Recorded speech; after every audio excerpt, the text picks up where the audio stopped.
يسعد أوقاتكم صبايا، كيفكم؟ كيف صحتكم؟ إن شاء الله تكونوا بخير وصحة وعافية وأنتوا عم تحضروا فيديو اليوم. رجعت لكم بفيديو جديد وروتين جديد. بالبداية خلونا نصلي على الحبيب محمد، اللهم صل وسلم وبارك على نبينا محمد. وتاني شي صبايا بدي رحب بكل صبية انضمت للقناة. أهلا وسهلا فيكم جميع، بتشرفوا وبتنوروا القناة. اليوم الفيديو راح يكون شوي مختلف، انه ما فيه قهوة، يعني ما غليت قهوة وشاركت معكم.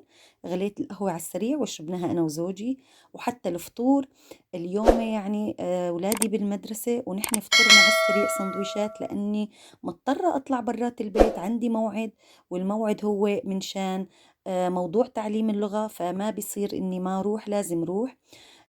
يعني اليوم صبايا عم نتسابق مع الوقت. مثل ما لكم شايفين عم قلي اللحمة مشان سقط فوقها البطاطا، قليت بصلة ولحمة وسقطت فوقها البطاطا المسلوقة وقلبتها هيك كم تقليبة، وحطيت لها الملح وطفيت عليها وخليت لهم اياها على جنب. وهون عم قلي البصلة للشوربة، عملت لهم شوربة عدس مع جزر وبطاطا.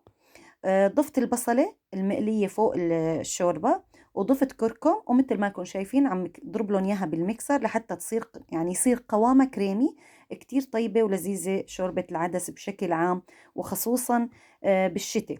شايفين كيف صار قوامها؟ لأنه أولادي بدهم يجوا، مثل ما قلت إنه أنا بدي روح من شان تعليم اللغة، عندي درس لغة، والأولاد بدهم يجوا وأنا ماني موجودة بالبيت، فحبيت أحضر لهم الغدا سريع، وخليت لهم إياه على الغاز وغطيته. وهون مثل ما لكم شايفين صبايا كان زوجي جايب لي قبل بليلة المسويات، جاب لي جزر. الأولاد كتير بيحبوا الجزر، نحن كتير بنجيب جزر يعني، ومع الطبخ أنا بحطه كمان كتير طيب لذيذ بيعطي طعم. حطيت لهم، شفتوا مثل ما وضح عليكم بالفيديو إنه حطيت حتى مع شوربة العدس كم قطعة جزرة.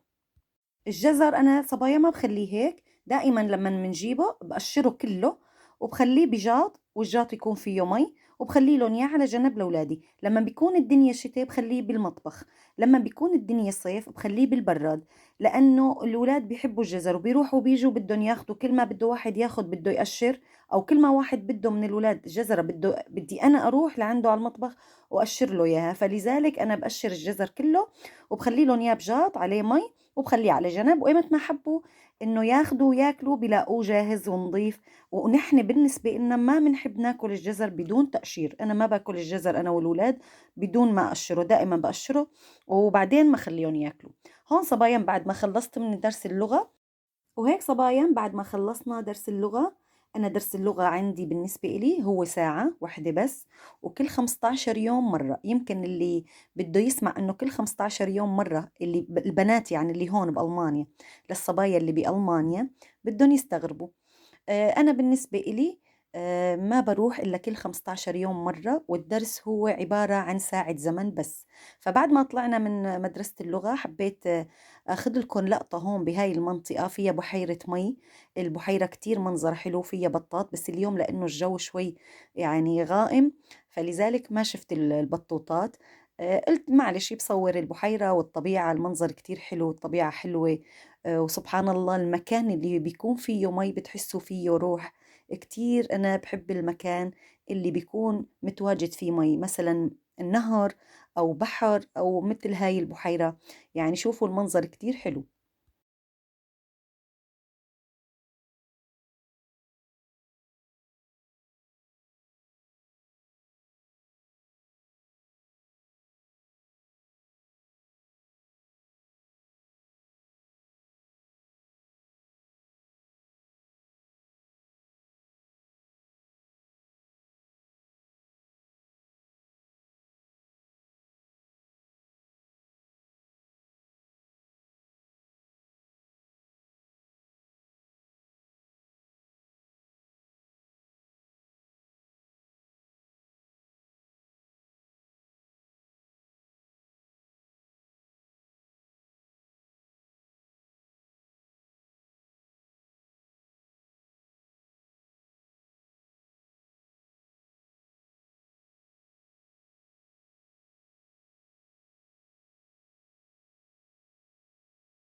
الله يكون عجبكم المنظر صبايا والطبيعة الحلوة والبحيرة. وهون مثل ما لكم شايفين يا صبايا، بطريقنا ونحن رجعانين عدينا على المول التركي. كان لازمني كم غرض بدي اخذهم، اخذت طحينة، اخذت كوسة، اخذت باذنجان، بقدونس، يعني كان لازمنا كم شغلة حبينا نعدي وناخذهم. صبايا أنا كل 15 يوم عندي درس اللغة، فدائما لما نخلص من درس اللغة بعدي على المول التركي وبنشتري أغراضنا اللازمتنا للبيت. هاي بسطرمة صبايا، كتير طيبة كتير لذيذة، بنحبها أنا وزوجي دائما بنجيب منها. مثل ما عم بحكي لكم صبايا، أولي كنا نروح كل 20 يوم أنا وزوجي قبل ما يكون عندي موضوع اللغة، يعني دراسة لغة. لما صار في دروس لغة عندي صرت كل 15 يوم الدرس، فلما أخلص من درس اللغة عدي بطريقي على المول التركي أنا وزوجي واشتري الشيء اللي لازمني للبيت. في محلات صغيرة عندنا بالمدن اللي حوالينا صبايا للأتراك، وفي هذا المول كبير كبير ما شاء الله، يعني كل شيء ما شاء الله لا قوة إلا بالله، كل شيء بدك إياه بتلاقيه. هون مثل ما لكم شايفين صبايا كمان كان لازمني دبس فليفلة، كمان جبت مطربان، وأخذت باللقطة الأبلة مثل ما شفتوا المطربان العطون. كمان كان لازمني ما ضلن عندي عطون، تعرفوا العطون والزيتون بالبيت يعني ما في مثلهم للفطور للعشاء. كتير ضرورية صبايا أكلات اللي خاصة بالفطور والعشاء لازم تكون دائما متواجدة بالبيت. صبايا هون هذا الفول اللي بيجينا هون على أوروبا، المعلبات فول، ومنجيبه نحن ومنعمله بالبيت. وكان لازمني كمان زعتر، فأخذت كيس زعتر. الزعتر اللي بيجينا على أوروبا هو زعتر الأسرة، بيجي منه أخضر وبيجي منه أحمر، كتير طيب يعني. وكان لازمني كمان شطة صبايا، الشطة ما بنحسن بلاها بالبيت أنا وزوجي، بنحبها كتير مع الأكلات مع الطبخات يعني اللي فيها الرز، مثل الفاصولية البيضة، الفاصولية الخضراء، البامية، يعني دائما الأكل اللي فيه جنبه رز لازم نضيف فوق الرز هي الشطة. كتير بنحبها كتير طيبة ولذيذة، عم نجيبها من هذا المول. وأخذت كرتونة ملوخية، أخذت مطربان حبة بركة لأنه ما كان ضلان عندي حبة بركة وبتلزم. وهون مثل ما لكم شايفين كمان أخذت علبة كبيرة كلوركس. الكلوركس بالبيت ما بحسن بلا أبدا، يعني ما بحسن أستغني عنه أبدا. وأخذت لكم لقطة لصابون الملكة. الملكة هو صابون الحلبي، بيجيهم على أوروبا من حلب. طبعا الصابون الغار الحلبي معروف دوليا وعالميا بأنه ريحته كتير طيبة وصابون مميز، يعني بجودته بالكواليتي تبعه وبالريحة. الريحة ما شاء الله بتاخد العقل، ريحته بتضل ساكنة بالراس لما الواحد بيتحمم بصابون الغار، بتضل ريحته بالراس سبحان الله. هون مثل ما لكم شايفين صبايا كمان أخذت برغل عمقي. بدي برغل، كان لازمني برغل مشان بدي أعمل إن شاء الله إذا الله راد كبة مقلية إذا ضلينا طيبين إن شاء الله. أخذت كيس، لا أخذت يمكن كيسين، على ما أعتقد أخذت كيسين برغل. المول ما شاء الله صبايا يعني بتدخلي بتحتاري ما شاء الله. هون يا صبايا بعد ما رجعنا على البيت حبيت أعملكم نوع حلو وشاركه معكم بهذا الفيديو، لحتى الفيديو ما يكون يعني بس إنه عبارة عن مشتريات وطلع برا البيت وروتين سريع، عرفتوا كيف؟ فحبيت شارك معكم. هي كيكة، هاي الأكلة هي كيكة الأوريو بدي أعملها معكم. صبايا هي لازم نحط لها علبتين، بس أنا لأنه أولادي بيحبوا ولا هاي النوعية من البسكوت قالوا لي ماما إنه ضيفي لنا علبة ثالثة، يعني علبتين بكفوا. هون مثل ما تكون شايفين يا صبايا المكونات هي صبايا عبارة عن نص كوب سكر، نص كوب طحين، نص كوب نشا، ولتر حليب. حركتهم على البارد بالبداية، ومن بعد هيك لحتى يدوب طبعا الطحين مع النشا مع السكر، ومن بعد هيك شغلت الغاز تحتهم وضليت استمر بالتحريك لحتى يدوبوا تماما. وهون مثل ما لكم شايفين يا صبايا ضفت عليهم علبة قشطة. علبة القشطة اختياري مو إجباري، يلي بدها تحط علبة القشطة بتحطها بتعطيها نكهة وطعم طيب، يلي ما بدها فما بيأثر على الطعمة أبدا. يعني بالنهاية النتيجة وحدة، والنتيجة هي طعم كتير طيب. كيكة الأوريو كتير طيبة لذيذة، أنا مجربتها أكتر من مرة قبل هالمرة هاي، وحبيت هالمرة أعملها وشارك معكم. صبايا لازم نضل مستمرين بالتحريك، ومن بعد ما تسمك يعني قوامها يصير سميك شوي بدي ضيف عليها زرف فانيليا بيعطيها طعم كتير لذيذ. مثل ما لكم شايفين هون حطيت زرف الفانيليا، شايفين كيف بلشت تسمك. وضفت عليها صبايا كمان معلقة زبدة، وبدي ضل مستمرة بالتحريك لحتى تذوب الزبدة تماما. وتقريبا هيك صبايا صارت جاهزة، لأنه نحط فوقها البسكويت، بسكويت الأوريو اللي كسرناه مع بعض، بدنا نضيفه فوق الحليب.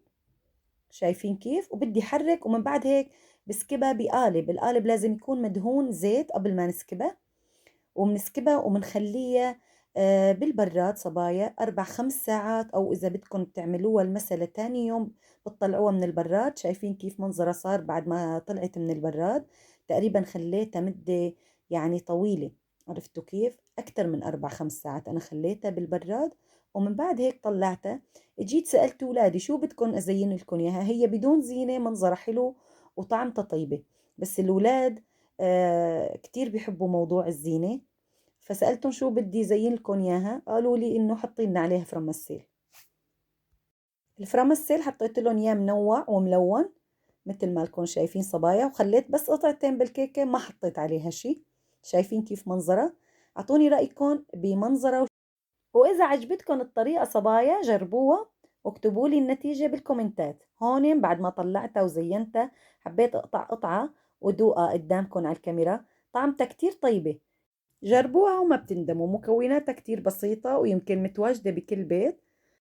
وهون يا صبايا بعد ما خلصنا حبيت فرجيكم الأغراض اللي اشتريتها للبيت. أخذت فليفلة خضرة عفوا، وفليفلة صفرة، كيسين برغل، أخذت الزعتر، أخذت رز المحمود، هذا الرز الكبسي اللي أنا بجيبه بستعمله.